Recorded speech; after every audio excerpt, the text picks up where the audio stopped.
अमित शाह जी पे ही चलते हैं। Let's start. ये जो वकील बन रहे हैं एक हथियारी मूवमेंट के, कहते हैं हम अन्याय के खिलाफ लड़ेंगे। संविधान को मानोगे या नहीं मानोगे? किसी को भी अन्याय होता है, इसका उपाय हमारे संविधान के अंदर निहित है। अदालतें बनी है, विधानसभाएं बनी है, जिला पंचायतें बनी है, तहसील पंचायतें बनी है। ये पूरी व्यवस्था को नकार कर हाथ में हथियार उठा लोगे? ऐसा कैसे चलेगा? और जस्टिफाई जो करे उनको मैं कहना चाहता हूं, वो समय चला गया। ये नरेंद्र मोदी की सरकार है, जो हथियार उठाएगा उसको हिसाब। इस तरह से नहीं चलेगा। सरकार संवेदनशील है, सभी समस्याओं को सुनना चाहती है, निराकरण भी चाहती है। यही संसद ने ढेर सारी योजनाएं बनाई, मगर इसका इंप्लीमेंटेशन भी आप नहीं करने दोगे, क्योंकि आपकी आइडियोलॉजी और आपका अवैध शासन वहां पर चलता रहे। मैं आज पूछना चाहता हूं, अभी कांग्रेस के लोग बहुत जोर जोर से आदिवासी का विकास नहीं हुआ, विकास नहीं हुआ, विकास नहीं हुआ कहते थे, और राजकुमार रोध जैसे आदिवासी युवा सांसद भी वोट की लालच में कांग्रेस का समर्थन कर रहे थे, कांग्रेस की थ्योरी का समर्थन कर रहे। मैं उनको पूछना चाहता हूं, भाई 75 साल में 60 साल तो शासन आपने किया, आदिवासी अभी तक विकास के बगैर क्यों बच गया? विकास तो अब आकर नरेंद्र मोदी जी कर रहे हैं। 60 साल तक उसको घर नहीं दिया, उसको पानी नहीं दिया, इसके लिए स्कूल नहीं बनी, मोबाइल टावर नहीं पहुंचने दिए, बैंक की फैसिलिटी नहीं पहुंचने दी, और अब आप हिसाब मांग रहे हो? अरे भाई, जग थोड़ा तो अपने गिरेबान में झांक कर देखो कि दोषी कौन है। हाँ इसका पैरेलल वही जो ये जो नवबौद्ध वाले और अम्बेडकरवादी जो हैं, ये लोग भी यही बकलोली करते हैं ना कि शोषण कर लिया, पानी नहीं पीने दिया, फलाना ढिमका, और उसके बाद ये भी बताते कि हम तो राज करते, तुम लोग तो भीख मांगे हो, हमसे भीख मांग कर करते थे। यहाँ पर भी ये है कि कांग्रेस वाले तो कम से कम ये सब ना कहें। जैसे कांग्रेस वाले 90% लोगों को बोलते हैं कि वो गरीब हैं, और उनका रिप्रेजेंटेशन जो है जॉइंट सेक्रेटरी और ये सब में है ही नहीं, ओबीसी को है ही नहीं, क्योंकि भाई तुम्हारे टाइम तक नहीं था, और जब से अलाउ किया अभी तक वो 62 साल के, 60 साल के, 58 साल के नहीं हुए। उसी तरह यहाँ पर आदिवासियों पर कविताएं लिखी गई हैं। आदिवासियों की भूमि पर अरुंधति रॉय जैसों का विला बना हुआ है। ये जितने वामपंथी हैं जो ज्ञान देते हैं ना, रिक्शा वाले पे जाकर के एक कविता बढ़िया से लिख दी एसी वाले रूम में बैठ करके कि देखा मैंने सड़क के उस पार एक तिपहिया पर बैठा था, सूखी हुई टांगों के साथ, चमड़े से हड्डियों के दबाव को झेलता, चेहरे पर 1000 झुर्रियां लिए, जो एक छोर से दूसरे छोर तक जाती थी, निकल जाती थी। आया वहाँ एक नवयुवक जिसने पैरों में पहन रखे थे नाइकी के जूते, जिसे बनाता होगा इसी रिक्शे वाले का बेटा, किसी भरी दोपहरी में बैठकर सिलता होगा उसके सोल। और उसने पहन रखी थी एक ट्राउज़र जो एडिडास की थी, और फिर टी शर्ट, और आँखों में गोल्डन रिम वाला काला चश्मा, और उसने आदेश किया नॉर्थ कैंपस चलोगे।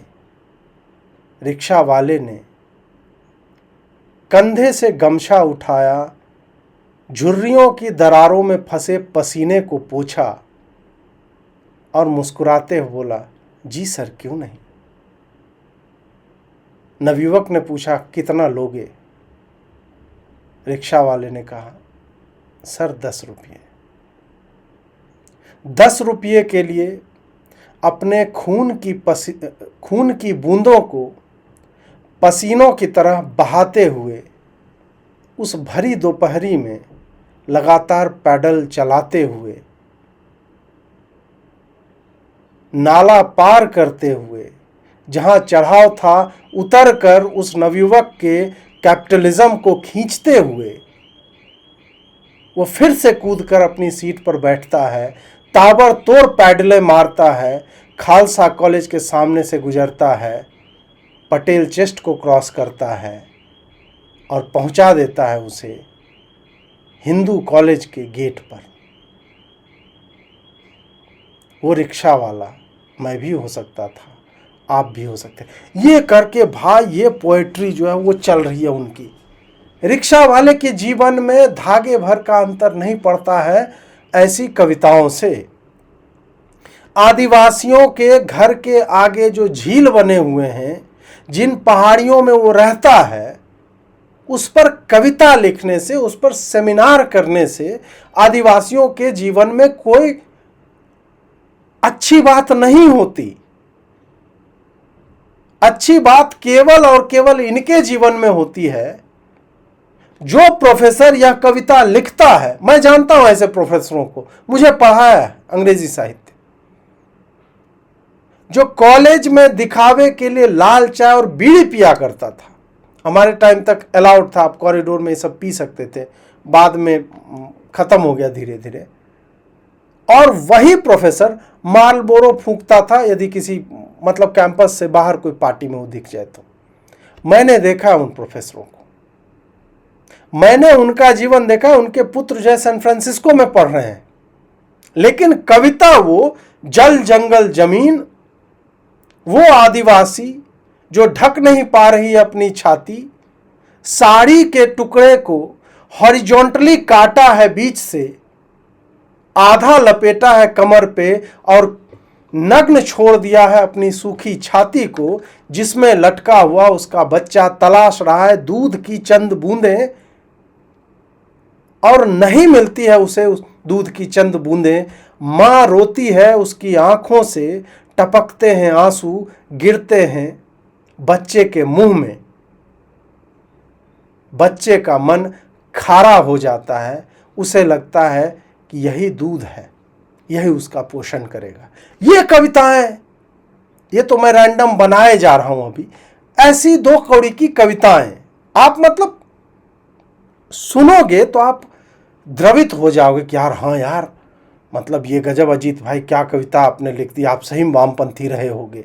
इस टाइप की बातें जो है वो कही जाती है।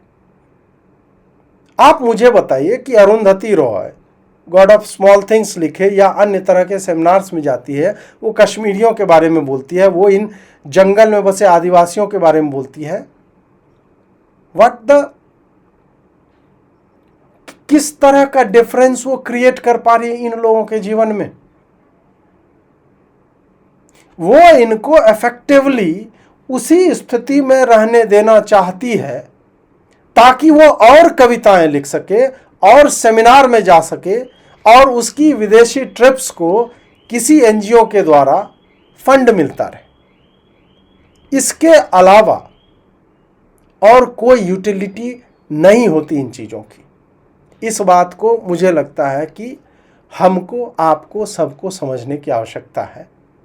इसी कारण से जब कांग्रेसी या वामपंथी इकोसिस्टम मांगता है जवाब, तो उसका जवाब यही दिया जाना चाहिए जो अमित शाह ने दिया है। यहां ढेर सारे लोग, मैं नाम देना नहीं चाहता, मैं सुन रहा था, 3 घंटे से कह रहे कि न्याय है तो अन्याय के खिलाफ लड़ रहे हैं। भाई लड़ने का तरीका क्या है? हम अंग्रेजों के शासन में नहीं लड़ रहे। कुछ लोगों ने भगत सिंह जी और बिरसा मुंडा से कंपैरिजन कर दिया। क्या हिमाकत कर रहे हैं? शहीद भगत सिंह और बिरसा मुंडा, भगवान बिरसा मुंडा जो अंग्रेजों के सामने लड़े, वो संविधान तोड़कर हाथ में हथियार लेकर निर्दोषों की हत्या करने वालों लोगों के साथ आप इसका कंपैरिजन कर रहे हैं? मान्यवर, राजनीतिक स्वार्थ से ऐसे विषयों में ऊपर उठ जाना चाहिए। मुझे एक बात समझ में नहीं आई, 15 अगस्त 1947 के पहले इस देश का ट्राइबल बिरसा मुंडा, तिलका मांझी, रानी दुर्गावती, मुर्मू बंधुओं को हीरो मानकर चलता था। वो आदिवासी 47 से 70 आते आते माओ को अपना हीरो मानने लगा। ये परिवर्तन क्यों हुआ? मान्यवर, ये परिवर्तन विकास और अन्याय के कारण नहीं हुआ, क्योंकि कठिन भूगोल के कारण और स्टेट की अनुपस्थिति के कारण अपनी विचारधारा को फैलाने के लिए वामपंथियों ने क्षेत्र को चुना और भोले भाले आदिवासियों उन्होंने बरगलाना चालू किया, अपनी विचारधारा का अनुयायी बनाया और थोड़ा आगे बढ़ने के बाद उनको लगा यहां तो अच्छा काम हो सकता है भाई, मगर ये पढ़ लिख जाएंगे तो हमारे साथ नहीं रहेंगे। स्कूलें जला दी, इनके बैंक अकाउंट खुल जाएंगे तो हमारे साथ नहीं रहेंगे, बैंकें जला दी, दवाखाने जला दिए और फिर कहे यहां विकास नहीं पहुंचा है।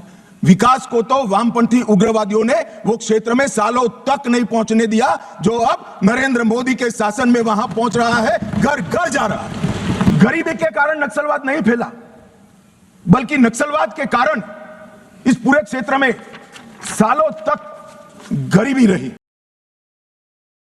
कि नक्सलवाद जो है गरीबी के कारण नहीं आया, गरीबी के कारण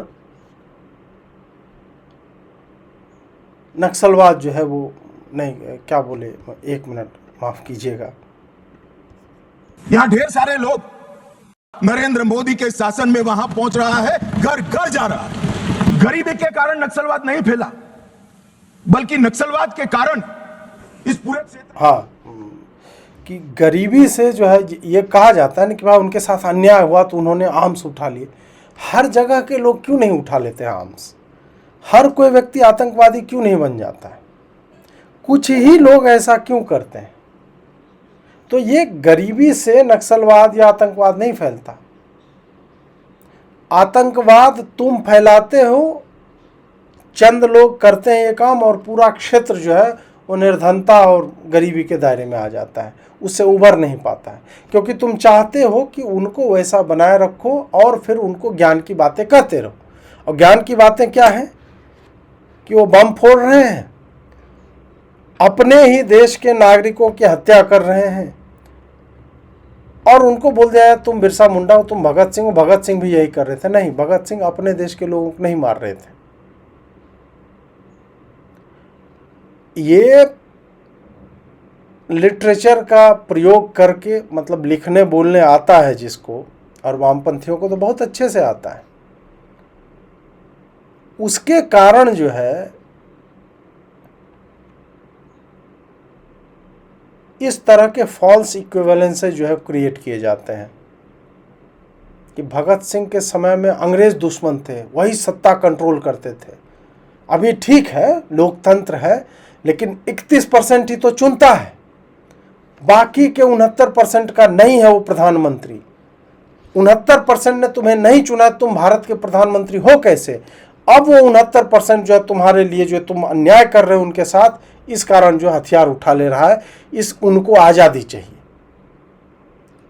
ये लोग जब यही बात बोलते हैं तो इस बात को छुपा लेते हैं कि यही 31% तो तुमको भी चुन रहे थे, तुमको भी यही 31% चुनते थे, तभी तो। कब ये क्या बाय पार्टी सिस्टम है कि 51% जिसको आया वो भी फिर भी कहेगा कि 49% लोगों ने तुमको वोट नहीं दिया? तो जो सिस्टम है उस हिसाब से चलोगे या नहीं? या अपने समय में ऐसा होता था तो हम जो है बहुत कंफर्टेबल हैं, हमारा जब जाने लगा और वामपंथियों को लगा कि उनका वर्चस्व जा रहा है, तो फिर वो जो है बोले कि हमें जो है आप एकेडमिक्स और ये सब में हमें जगह दो, हम आपके लिए दूसरी विचारधारा को पनपने नहीं देंगे, will make sure of it. फिर ये कहानियाँ लिखी जाने लगी कि ये जो नक्सली आतंकी होते हैं वो भगत सिंह हैं, वो भी सत्ता के विरोध में बिगुल फूंक रहे। भगत सिंह सत्ता के विरोध में बिगुल नहीं फूंक रहे थे, वो अंग्रेजी सत्ता के विरुद्ध बिगुल फूंक रहे थे। दोनों में अंतर है। चंद्रशेखर आजाद जो है अंग्रेजों से लड़ रहे थे, जो यहाँ के लोग नहीं थे, उनको किसी ने चुना नहीं था। और यहाँ पे तुम अपने वैचारिक विरोधी को यदि मार देते हो क्योंकि तुमसे उनके विचार नहीं मिलते हैं, तुम इफेक्टिवली वैसे पड़ोसी हो, जो दूसरा पड़ोसी अमीर है तो तुम उसे गोली मार दोगे ये कह के कि तुम अमीर क्यों हो, तुम्हें अमीर नहीं हो, तुम हमसे अलग हो इसलिए हम मार देंगे तुमको। चिदंबरम साहब 76 जवान मारे जाने के बाद किसी को खाना मुंह नहीं लगता, पानी हलक से नीचे नहीं उतरता है। मान्यवर चिदंबरम साहब ने कहा हम आपसे, मतलब कोट अनकोट है, और नक्सलियों को कह रहे हम आपसे हथियार डालने के लिए नहीं कह सकते, क्योंकि हम जानते हैं आप ऐसा नहीं करोगे, क्योंकि आप हथियारबंद आजादी की लड़ाई में विश्वास करते हैं। मान्यवर, किस प्रकार से देश चला है, और पूरे तालाब में पानी भरा है, इसमें गोता लगाते हैं और कपड़े भिगोए बगैर बाहर निकलते हैं। हमने तो कुछ किया ही नहीं, मैंने तो ऐसा जादूगर देखा नहीं है। तालाब में गोता लगा दे आदमी और बाहर निकले, एक भी कपड़ा भिगा ना हो, और कहेंगे मैं तो निर्दोष हूं, मैं गया ही नहीं, मैं तो बोला भी नहीं, चला भी नहीं। एक कमाल जादू आता है मान्यवर। मैं अब उनके नेता की बात करना चाहता हूं, राहुल गांधी जी। राहुल गांधी जी अपने लंबे राजनीतिक करियर में कई बार नक्सलों और उनके हमदर्दों के साथ देखे गए। भारत जोड़ो यात्रा में कई नक्सल फ्रंटल संगठन हिस्सा लिए, इसका रिकॉर्ड है। 2010 में उड़ीसा में लाडो सिकोका के साथ मंच साझा किया। सिकोका ने उसी मंच से भड़काऊ भाषण दिया और राहुल गांधी को माला भी पहनाई। 2018 में हैदराबाद में गुम्माडी विट्ठल राव उर्फ गद्दार से मुलाकात की, जो विचारधारा के करीब रहे। 2025 कोऑर्डिनेशन कमेटी ऑफ पीस, इसके साथ मुलाकात की। मान्यवर,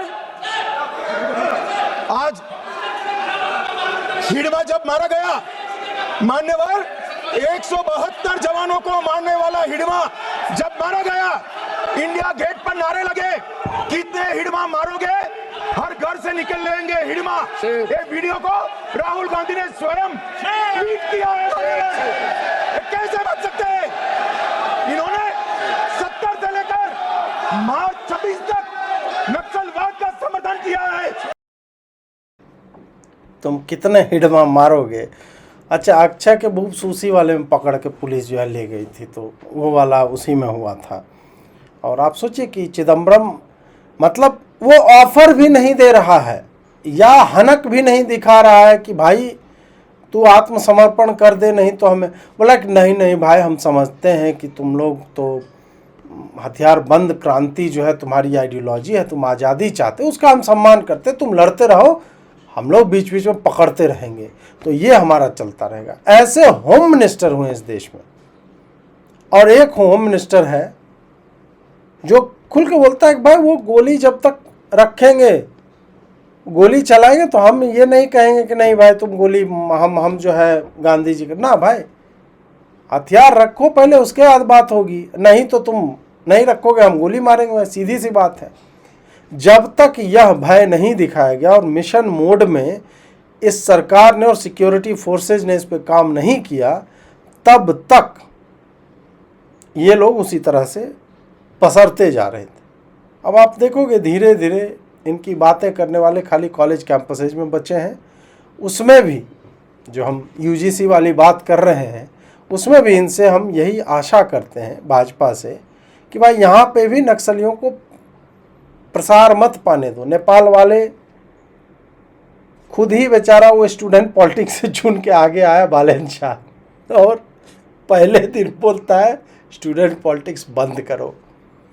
लेनिन भी या जितने कम्युनिस्ट बड़े बड़े नेता हैं, जो ही वो उच्चतम पद पे पहुंचते हैं सबसे पहले मरवाते हैं वामपंथी, साले मारो इनको गोली, कॉमरेड कॉमरेड कहेंगे।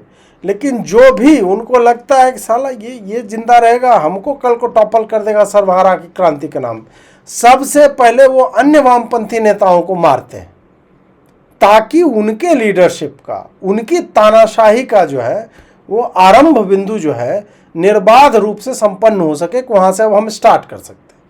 सबसे पहले उन्हीं को ठोकते हैं, मारते हैं। तो ये लोग इस तरह से देश जो है वो कांग्रेस वाले चला रहे थे कि नहीं भाई एकदम सही है, निकलो तुम यार, क्रांति करना है, आज़ादी तुमको मिलनी चाहिए। हम जो है मतलब इन प्रिंसिपल हम एग्री करते हैं, लेकिन क्या करें, हम सरकार हमारे हाथ बंधे हुए, हम थोड़ा सा तुमको जो है लड़ाई झगड़ा हमसे जो है चलता रहेगा। इस तरह से लोग चला रहे थे देश को।